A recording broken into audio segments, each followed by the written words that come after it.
Hello, my name is Babashola Fateye.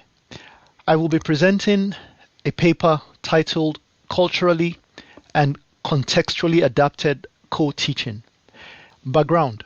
The brain drain refers to the emigration, the movement of skilled professionals from what is termed the Global South to the Global North.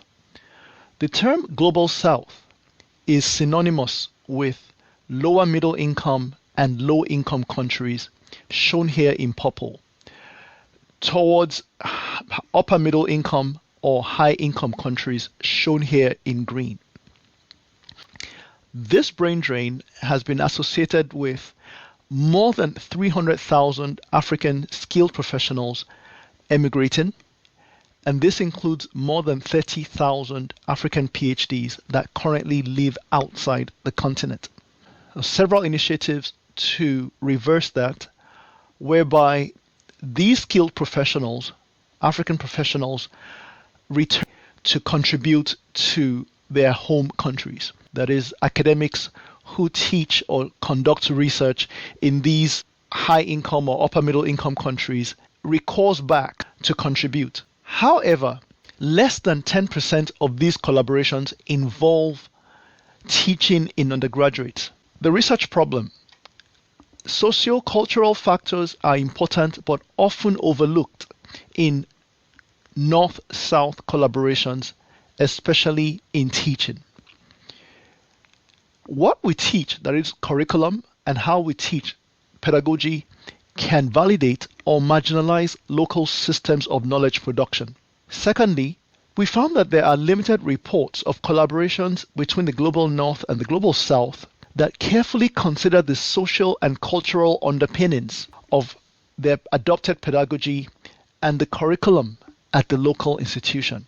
In our case, we conducted a short-term funded fellowship at a university in southwest Nigeria. This was sponsored by the Carnegie African Diaspora Fellowship in 2021. And the aim of this fellowship are to develop curricula, train and mentor students, conduct research, and any other desired goal of the host institution.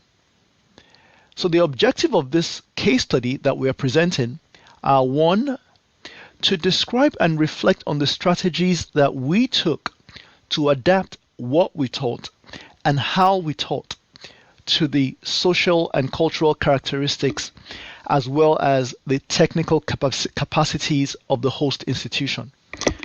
This study was approved by the Grand Valley State University Institutional Review Board as well as the Biology Department at Elizabeth University. Our findings and lessons learned. In preparing, know your host, that is the host in the Global South. How does your scientific activity align with their curriculum?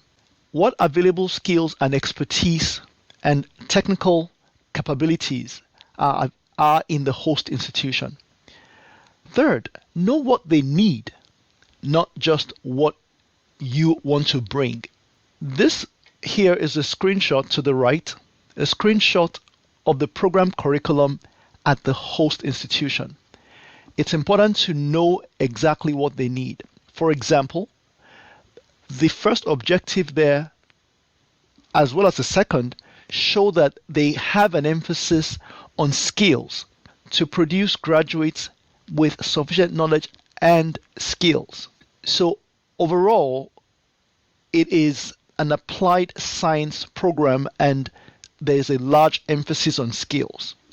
Our number one finding: when you prepare, ahead of time, discuss their inventory of equipment and the expertise that is available. And then, if possible, bring along instruments and reagents that complement but not replace local equipment and that are compatible and sustainable. For example, in our case, we planned to use Sinorhabditis elegans, this nematode on the right of your screen. However, even though this organism is cheap and has been well studied, you require unique equipment to maintain these cultures.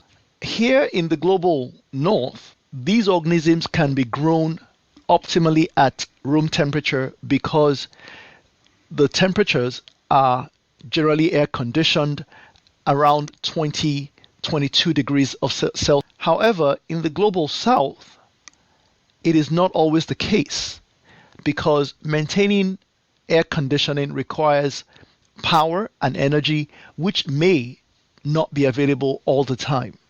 Secondly, you need to store stocks of this organism at negative 80 degrees Celsius for long-term use. Well, that means that you need continuous power to, again, keep such freezers working. And so we had to adopt and adapt a local organism that was caught in the wild called Daphnia. And these organisms are all over the globe, although there might be different species. But in our case, we had to adopt it there for our training purposes. Perhaps it's better suited for training there and certainly more easily adoptable by the host institution. Finding number 2, student characteristics. Assess student competencies. Look at the figure on the right, the graph on the right. It shows a summary, the median score of participants during this training. And 0 is, I have not heard about this technique before. 5 is, I consider myself proficient, an expert at using that technique. If you notice, many of the students have high experience writing proposals, reading scientific articles, but as you go higher, where it refers to techniques, molecular biology technique, many of the students have heard about it, but they have not used those techniques before. So in planning training, it's important to be sure that students are competent to do what you want to show them, or if they are not, to include that in your training. I want to note here that the fact that these students are not competent in skills like molecular biology or analytical tools refers to the majority of students. These techniques are available and even high-level research equipment are available, but they are not used in teaching labs. They're used for research, and so by the time you take an average of everybody, the 1 or 2 students that use that technique will be on one end of the spectrum, and so the median may not show that.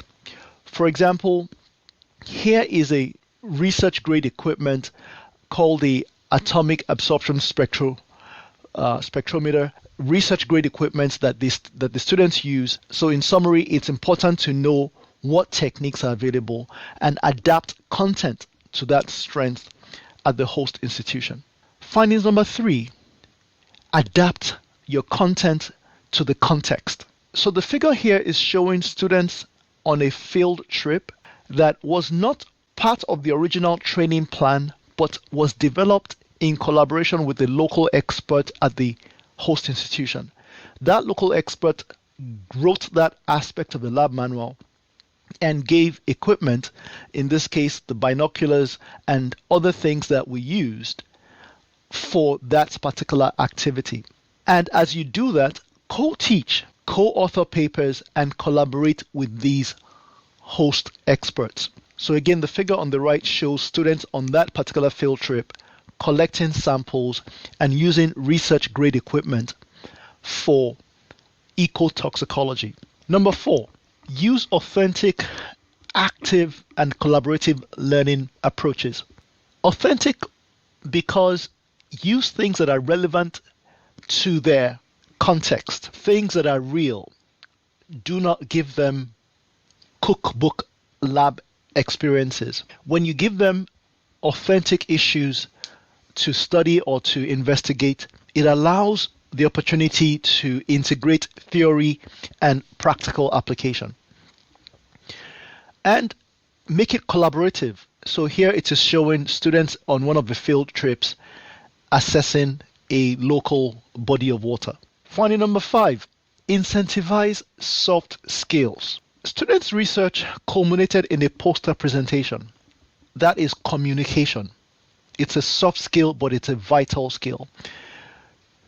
This may not be required, it may not be stated in the program, and by incentivize, because you are asking students to do extra work, provide some form of reward. In our case, we gave cash prizes and certificates, but these students worked extra hard to produce these posters, which all of them had not done before. So in summary, prepare, truly collaborate, co-author, co-teach, and co-learn with your colleagues at these host institutions.